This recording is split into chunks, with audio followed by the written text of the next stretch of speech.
Segala sesuatu ada hikmahnya. Ketika sekarang itu jemaah haji gagal berangkat, maka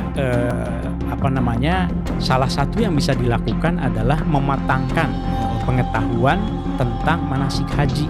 Jadi keputusan pembatalan keberangkatan jemaah haji pun sebetulnya itu bagian dari kehati-hatian Kementerian Agama di dalam memutuskan, dan berdasarkan data Kementerian Agama dari waktu ke waktu itu mengelola hajinya semakin baik. Ya. Mengapa saya ketika ditanya misalnya di Mekah tidak pernah kena wabah? Oh, saya punya manuskripnya. Jadi bagi saya pembatalan keberangkatan jemaah haji ini bagian dari moderasi beragama. Cek. Oke, Kemenak Podcast. Sahabat religi di mana saja berada, senang sekali masih dalam program Kemenak Podcast.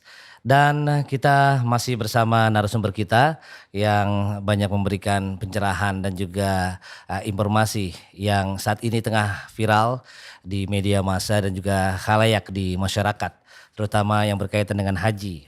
Kang Oman, kalau kita bicara tentang tadi proses bagaimana jamaah yang sudah melunasi, lalu ada kekhawatiran tidak berangkat tapi juga ada keperluan yang ingin ia lakukan. Tadi sempat disentil memang bagaimana proses pengembaliannya. Mungkin bisa dijelaskan secara jelas lagi? Ya, jadi buat sahabat religi yang termasuk sebagai jemaah haji gagal berangkat tahun ini, itu ada beberapa hak yang mungkin harus kita informasikan. Yang pertama tadi kan sudah dijelaskan hak keberangkatan tahun depan. Dijamin. Yang kedua hak untuk mendapatkan kembali paspor sebetulnya. Jadi paspor itu tanpa harus diminta, nanti dari kantor Kementerian Agama wilayah itu memverifikasi, kemudian akan mengirimkannya ke kantor Kementerian Agama di kabupaten dan kota. Nah, nanti dikasih tahu bahwa paspor sudah bisa diambil. Jadi tanpa perlu ada pengajuan untuk pengambilan paspor. Nah, lalu yang paling penting juga adalah bagaimana kalau ada jemaah haji yang ingin mengambil biaya pelunasan BPIH tadi itu kan ya. Ini juga sangat mudah.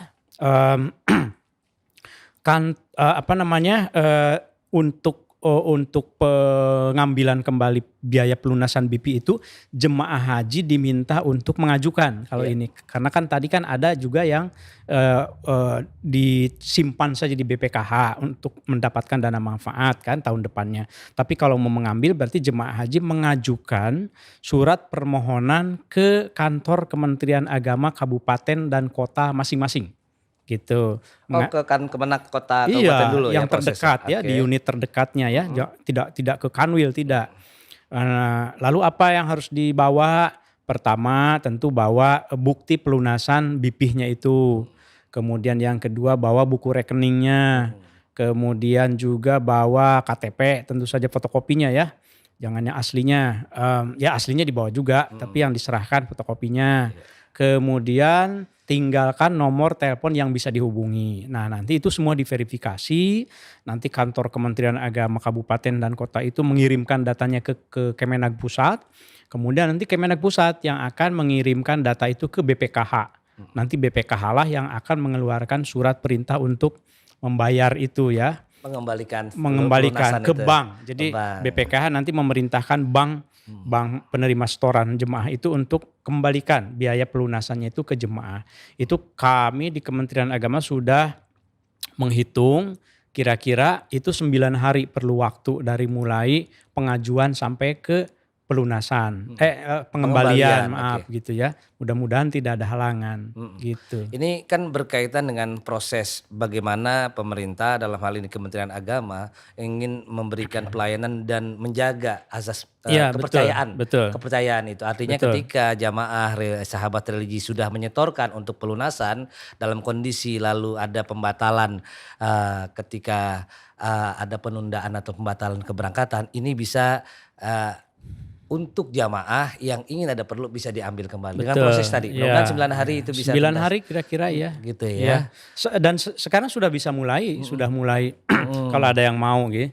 Tapi kan kita suka ditanya juga baiknya mengembalikan atau tidak. Mengambil atau tidak, baiknya sih disimpan saja kecuali kalau mendesak. Iya. Tapi Prof sambil diminum Prof, Oh, Ada. sambil minum ya. Terima kasih. Iya. Jadi memang suasana seperti ini harus dibuat santai, Prof. Iya, Karena saya juga sih dari tadi santai. Iya. Artinya juga seperti ini. Jamaah kita harapkan juga dalam menanggapi dan juga melihat situasi seperti ini, kita harapkan tetap dalam suasana Betul, santai. Jangan juga katakan kalau bahasa anak Ya. sekarang tuh galau gitu ya. Karena tetap semuanya terjamin, uang Ya, terjamin, betul. ya pelunasan semua terjamin dan keberangkatan insya Allah juga akan terjamin ya. Dan ada hal yang menarik lagi adalah ketika bicara prosesnya ketika persiapannya sehingga lebih matang gitu Prof, ya. Iya betul. Jadi sekarang itu Kementerian Agama itu sudah menyiapkan video-video untuk bimbingan manasik di YouTube ya. Iya. Jadi bisa diakses, Iya. bisa lebih matang karena pengalaman saya waktu tahun lalu itu menemani jemaah haji itu di sana gitu ya. Itu masih ada yang mungkin pengetahuan tentang manasiknya itu belum matang. Iya. Apalagi tahun lalu itu ada tambahan 10.000 kuota sehingga tidak sempat lagi itu ikut manasik. Nah sekarang kan segala sesuatu ada hikmahnya. Ketika sekarang itu jemaah haji gagal berangkat, maka salah satu yang bisa dilakukan adalah mematangkan pengetahuan tentang manasik haji. Karena tidak mudah secara fikihnya itu mungkin kita pernah membaca, tetapi mungkin kalau membaca lagi, menonton lagi video-video yang kami sediakan, itu video yang kami sediakan itu sudah dibuat dalam berbagai kemungkinan. Kemungkinan itu maksudnya kalau situasinya begini itu kira-kira ibadahnya seperti apa yang sifatnya Sudah itu disiapkan wasatiyah konten-kontennya gitu. untuk itu ya, Prof? Iya, sudah disiapkan.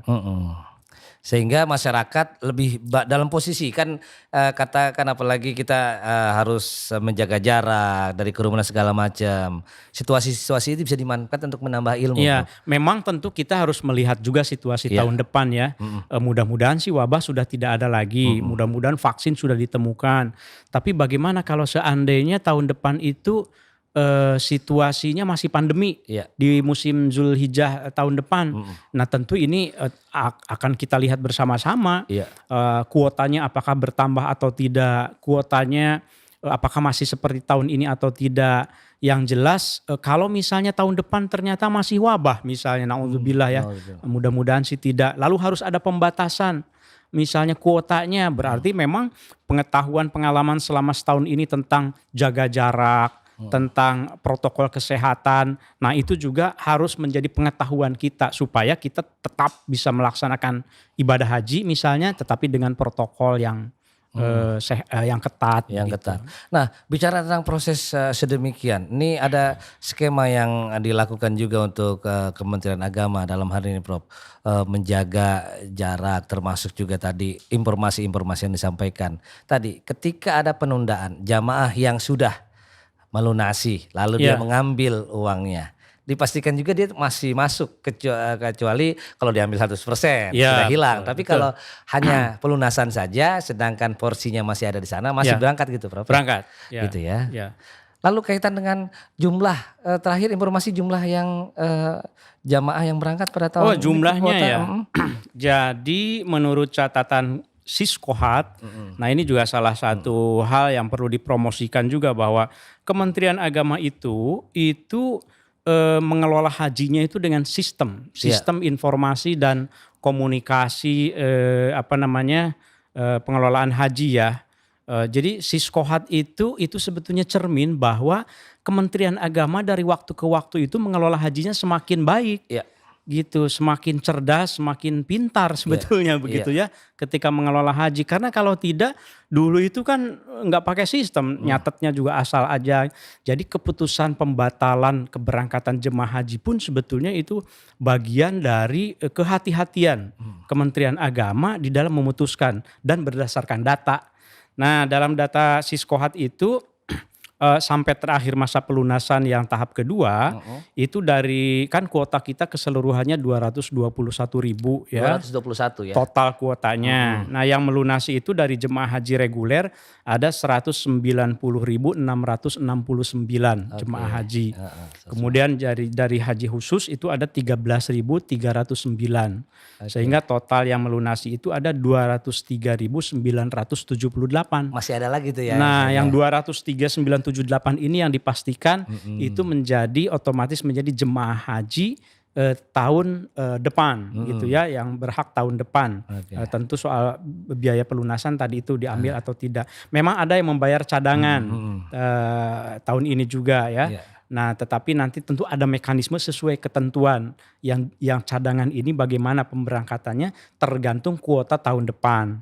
Tentu kita berharap salah satu upaya yang pelayanan yang ingin diberikan secara maksimal oleh Kementerian Agama itu, kami sadar betul bahwa ketika ada gagal berangkat, maka jemaah haji tahun ini itu kan mendorong jemaah haji tahun depan tuh. Nah, bagaimana dong yang tahun depan? Memang otomatis terdorong. Nah, tetapi kita ingin coba usahakan, kita coba dalami supaya mungkin ada penambahan kuota, misalnya pemerintah Indonesia nanti yang melakukan lobby-lobby bersama Komisi 8 di DPR, Kementerian Agama mungkin melobi rajanya begitu, tambahlah kuotanya. Tapi masih proses ya Prof. Tentu saja, ini kan salah satu skema yang betul. Harus disiapkan. Sebetulnya ini bukan tanpa preseden. Tahun 2019 itu ketika pelaksanaan haji selesai, itu Menteri Agama saat itu melakukan lobby-lobby dengan otoritas Saudi dan ada janji dari pemerintah Saudi bahwa nanti kemungkinan ada perluasan di wilayah Mina dan Arafah untuk jemaah haji Indonesia. Ya kita doakan saja, mudah-mudahan ini bisa terwujud gitu. Jadi artinya dengan adanya perluasan di daerah Mina dan Arafah memungkinkan untuk adanya juga jamaah untuk ditambah dalam kota gitu ya. Prinsipnya sih pemerintah sangat ingin sekali menambah, cuma kan kapasitas di sananya ya. Tentu saja kalau kuota mah dari dulu itu Kementerian Agama itu menerima tawaran-tawaran untuk nambah. India langsung ditambah 30.000 misalnya tahun lalu. Kita bukan tidak mau. Tetapi kita ini kalau seandainya menambah tapi tanpa persiapan di sananya, itu nanti di Mina tidak bisa tidur jemaah haji karena sudah sempit sekali. Di Arafah juga karena haji ini beda dengan umroh. Kalau umroh itu kan bulannya berbeda-beda. Tapi kalau haji itu pada waktu yang bersamaan. Semuanya, ada 5 hari puncak haji yang itu tidak bisa bergantian. Gitu di Armuzna itu. Seluruh Indonesia 2,4 juta orang. Bukan seluruh Indonesia, seluruh dunia. Seluruh dunia 2,4 juta ya. Hampir 3 juta bahkan 3 ya. juta. Jadi luar biasa. Kita harus ini bagian dari sebetulnya kalau mau dibilang itu pengalaman Kementerian Agama yang sudah sangat teruji di dalam mengelola haji sebetulnya. Kematangan Kementerian Agama ya. Jadi harus dibaca bahwa pembatalan ini bagian justru dari kematangan Kementerian Agama di dalam mengelola haji saya kira. Saya ingin menggarisbawahi kata kematangan, Kang Oman. Tentang kematangan apa yang harus dilakukan oleh jamaah. Terutama yang saat ini keberangkatannya dibatalkan untuk tahun ini. Sehingga ke depan mereka benar-benar menjadi jamaah yang betul-betul mandiri, jamaah yang siap dan jamaah yang memang layak sebagai haji yang mabrur. Kurang lebih begitu. Betul. Jadi haji mabrur itu memang kan satu tujuan yang paling diinginkan ya. Nah, saya kira kematangan yang diharapkan dari jemaah itu adalah kematangan salah satunya dari mempelajari pengetahuan tentang haji yang ada di dalam sejarah. Karena apa? Karena kalau kita lihat umat Islam itu berbahagia sekali loh.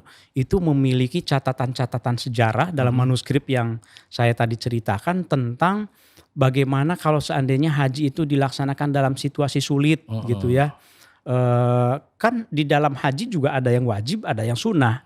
Nah, pengetahuan tentang itu semua itu barangkali dalam setahun ini bisa semakin dimatangkan, termasuk bagian dari manasik itu ya. Nah, jangan mengabaikan keselamatan. Prinsipnya begitu, hanya untuk mengejar sunnah misalnya gitu ya. kan darul mafasid muqaddam ala jalbil masolih kan. Misalnya pengen tarwiyah maksa begitu padahal kondisi tidak memungkinkan, atau ya maksa pengen haji padahal agama yang paling penting mengajarkan hibzun nafs misalnya. Itu di masa Nabi wabah Syirawah itu kan terjadi di masa Nabi ya. Kemudian di masa Sayyidina Umar itu terjadi juga wabah amwas. Itu semuanya itu kan terkait dengan masa haji. Kita tahu di dalam sejarah itu katanya 40 kali pernah terganggu haji gitu ya. Haji. Iya. Jadi ini pengetahuan ini semuanya mari kita manfaatkan untuk menjadi bekal semakin matang. Jadi hajinya itu tidak hanya sah secara fikih saja, tapi juga matang gitu secara keilmuan. Nah ini dan juga jamaah juga mengambil hikmah dari semua yang ada dalam kondisi pembatalan keberangkatan pada tahun ini. Tadi sering banyak baca mengutip sejarah-sejarah. Oh iya. Nih Kang Oman nampaknya saya perlu banyak ilmu juga nih. Kira-kira literaturnya seperti Jadi apa? gini. Saya punya prinsip ya. Kalau menyampaikan sesuatu itu ibarat saya menarik anak panah. Nah, kalau saya menarik anak panah itu kan begini nih, narik anak panah itu set gitu ya, ditarik ke belakang. Kalau narik anak panahnya semakin ke belakang, itu jamparingnya itu akan semakin kuat keras. Terus aja ini datanya ternyata ada nih di abad 19, ntar dulu abad 18 ada juga, ada tarik lagi terus sampai saya tidak mampu menariknya. Sampai data haji itu ada dari abad ke-14 misalnya. Abad ke-8 ada tidak? Wah, ternyata sulit diakses manuskripnya. Ya sudah, abad 14 saja udah mantang banget gitu. Baru saya lepaskan informasi itu. Maka hasilnya apa? Bayangkan anak panah yang ditarik sedemikian kencang, begitu sampai jauh, menancap. Itu lebih menancap. Ketimbang kalau ditanya sesuatu, narik ininya itu cuma dikit aja. Begitu dilepas itu paling aja gitu kan. Nah, saya kira itu analogi. Mengapa saya ketika ditanya misalnya di Mekah tidak pernah kena wabah. Saya punya manuskripnya. Itu Al-Aini itu abad ke-15 pernah nulis satu manuskrip, judulnya itu Iqduz Zuman fi Tarikh Ahli Zaman. Itu diceritakan di situ bahwa wabah itu masuk juga ke Mekah. Jadi ada kan yang menganggap bahwa Mekah Madinah itu nggak mungkin kena wabah. Sudah ada sejak abad ke-14, bahkan Madinah juga gitu kan ya. Nah, jadi pengetahuan ini akan menyeimbangkan kita antara keimanan dengan akal. Gitu. Ketika tentu kita harus beriman kepada Allah bahwa segala sesuatu itu adalah takdir Allah. Tetapi kita juga dengan melihat fakta sejarah itu, ternyata para ulama juga bisa menjadi korban wabah juga. Para ulama abad ke-14 itu menjelaskan bahwa mereka anaknya wafat. Ibnu Hajar Al-Asqalani itu kan yang di Badlul Ma'un itu putrinya tiga-tiganya wafat. Jadi kalau begitu wabah itu bukan kutukan bagi orang kufur. Orang anaknya ulama juga ikut meninggal. Nah ini jadi cara berpikir kita menjadi moderat. Itu mengapa di Kementerian Agama kan ada moderasi beragama. Haji itu juga harus ditempatkan dalam konteks itu. Menyeimbangkan antara keyakinan bahwa haji itu harus dilaksanakan, tapi juga harus mempertimbangkan keselamatan gitu. Jadi bagi saya pembatalan keberangkatan jemaah haji ini bagian dari moderasi beragama. Iya, sebegitu kita ada moderat dalam hal beragama. Dan ini juga yang menariknya juga ketika kita katakanlah mengaitkan dengan Al-Quran, di mana bahwasanya banyak tertulis sejarah gitu. Betul. Kang Oman, artinya sahabat religi ini penting buat kita ketika kita melihat situasi yang ada dan apa yang dilakukan oleh pemerintah saat ini dalam hal Kementerian Agama untuk membatalkan keberangkatan ibadah haji pada tahun 2020 adalah bagian dari upaya untuk memberikan pelayanan yang maksimal buat jamaah dan juga menjaga keutamaan buat kesehatan jamaah, perlindungan jamaah. Ya, Kang Oman, mungkin sebelum kita akhiri perjumpaan kita ada yang ingin disampaikan baik secara umum tentang konteks pembatalan keberangkatan ataupun memberikan sugesti kepada sahabat religi agar tetap semangat dan tetap selalu berdoa sehingga kita bisa berangkat ke Tanah Suci tahun depan. Ya, sebagai penutup sih saya mungkin ingin refleksi saja gitu, sedikit berkisah bahwa kan salah satu tujuan ibadah haji itu para jemaah itu kan ingin haji mabrur. Iya. Ini sahabat religi ini pasti ingin hajinya mabrur. Nah, di dalam tradisi Islam itu kita baca yang kalau saya bahasakan dengan bebas itu bahwa ada orang yang tidak berangkat haji tapi justru itu yang mabrur. Gitu ketika orang yang berangkat haji belum tentu mabrur. Tapi orang yang gagal haji bisa jadi mabrur. Iya. Kok bisa begitu ceritanya? Karena dikisahkan khususnya dalam tradisi sufi ya diceritakan bahwa ada orang yang gagal berangkat haji karena dia sudah niat betul dengan ikhlas, tetapi tiba-tiba dananya itu harus dialihkan untuk membantu tetangganya yang membutuhkan Iya. sekali, Iya. membutuhkan uang, sehingga dipakailah untuk membantu tetangganya itu. Iya. Nah, yang mabrur itu yang tukang cukur itulah kalau profesinya tukang cukur, yang tidak haji. Kok bisa begitu? Karena memang niatnya. Oleh karenanya saya ingin menghimbau, mari kita luruskan kembali niat haji ini. Insya Allah sudah lurus. Mudah-mudahan Al-Hajjul Mabrur laisa lahul jaza ilal jannah. Mudah-mudahan meskipun tidak berangkat, tentu mudah-mudahan tahun depan berangkat ya. Mudah-mudahan tetap haji mabrurnya itu mendapat balasan niatnya itu ya. Segala niat mabrur. Saya kira itu mungkin. Baik, Kang Oman dan juga para pemirsa sahabat religi di mana saja berada.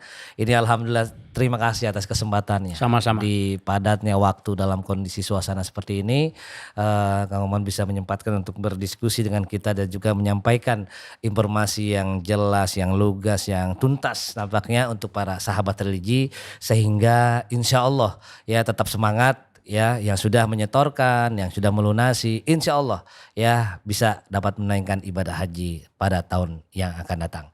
Dan kita sudahi perjumpaan kita pada kesempatan kali ini. Saya ucapkan dulu terima kasih. Assalamualaikum Sama-sama. Terima kasih. wabarakatuh. Assalamualaikum warahmatullahi wabarakatuh. Waalaikumsalam warahmatullahi wabarakatuh. Demikian sahabat religi perjumpaan kita bersama narasumber kita, yakni Profesor Dr. Haji Oman Fatur Rahman, MHum. Beliau adalah juru bicara dari Kementerian Agama Republik Indonesia dan juga staf ahli dari Menteri Agama dalam bidang manajemen informasi dan juga komunikasi. Tetap bersama kami tentunya dalam program-program kita selanjutnya dan pastikan Anda bisa mengikuti program ini di YouTube @Kemenak RI dan pastikan juga selalu bersama kami dalam tebarkan kedamaian umat rukun Indonesia maju. Akhirnya saya mau undur diri dari hadapan dan ruang Anda. Terima kasih. Assalamualaikum warahmatullahi wabarakatuh. Waalaikumsalam warahmatullahi wabarakatuh. Oke, thank you sahabat religi. Bungkus.